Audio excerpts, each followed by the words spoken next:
Okay, we're about to peel back the layers on a system that shapes our world in ways we hardly ever talk about: global finance. Now, I know it can sound incredibly complicated, but in the next few minutes, we're going to make its hidden structures surprisingly clear. We usually hear a pretty positive story, right? That global finance connects everyone, funds amazing new projects, and helps lift countries up. And you know what? In many ways, that's true. That's the official story, the one we're all familiar with. But what if that's not the whole story? What if there's another side to it all? A side that's built less on cooperation and maybe a little more on control? What if the very architecture of the system creates these hidden power imbalances that have massive, massive consequences? That's exactly where we're headed. We're going beyond that official story to see how this system, while it absolutely supports global trade, also sets up these really deep-seated power hierarchies between nations. So, just to make sure we're all on the same page, what exactly is global finance? Well, think of it like the giant invisible plumbing system for the world's economy. It's how money moves across borders, through banks, investments, you name it. But here's the thing about this plumbing system: it isn't just a bunch of neutral pipes. It has gatekeepers, really powerful institutions that control the flow of money, and honestly, they set the rules of the game. So, who are these gatekeepers? We're talking about the big names you've probably heard of: the IMF, the World Bank. Then you've got the huge global banks and these super influential credit rating agencies. They're kind of like the financial referees who get to decide if a country is a good or bad bet.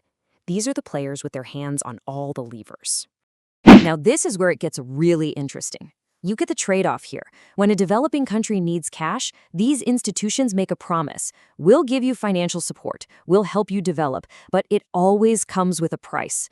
Often, that price is austerity, which means things like privatizing public services like water or electricity and making huge cuts to government spending.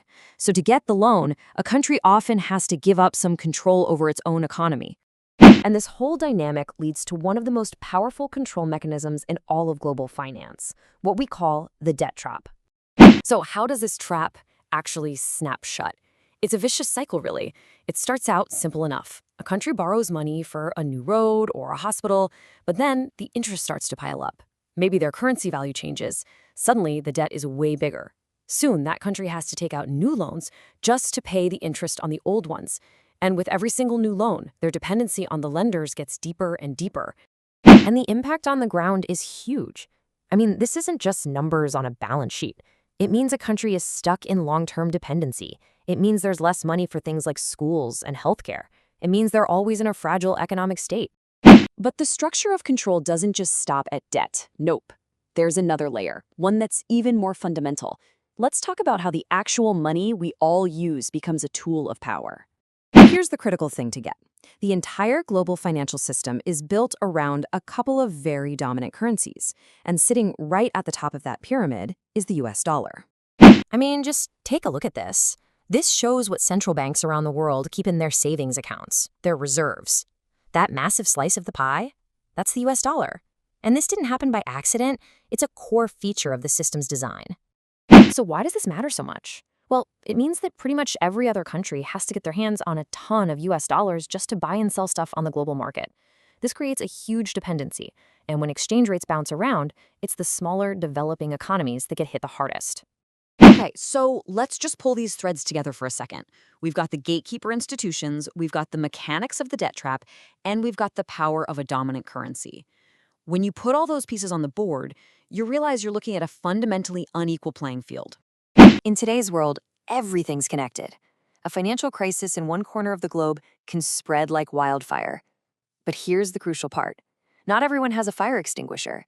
Some countries have the power and resources to protect themselves, while others are just left completely exposed. And this table just lays that imbalance out perfectly. It's all about an asymmetry of information and power. On one side, you have these global institutions with all the data, all the fancy models, and a direct line to policymakers.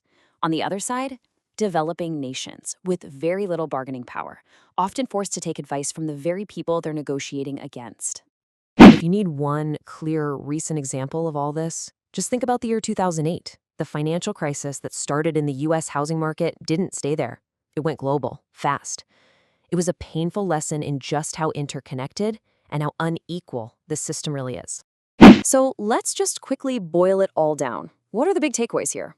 First, global finance doesn't just create connections, it creates dependency. Second, debt isn't just a loan, it can be a tool for long-term control. Third, the currency on top shapes global power.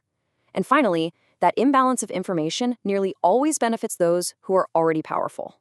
And this really brings us to the most important point of this whole thing. What we've been talking about, it's not some secret plot cooked up in a dark room. This isn't a conspiracy theory. It is about the structure of the system itself, the incentives it creates, and the incredibly unequal way it distributes power. This system wasn't just born overnight. It was built piece by piece over decades. And that leaves us with a pretty powerful final thought. If this is a structure that people built, then the real question isn't whether it's good or evil. The real question is, can it be rebuilt to be more fair for everyone?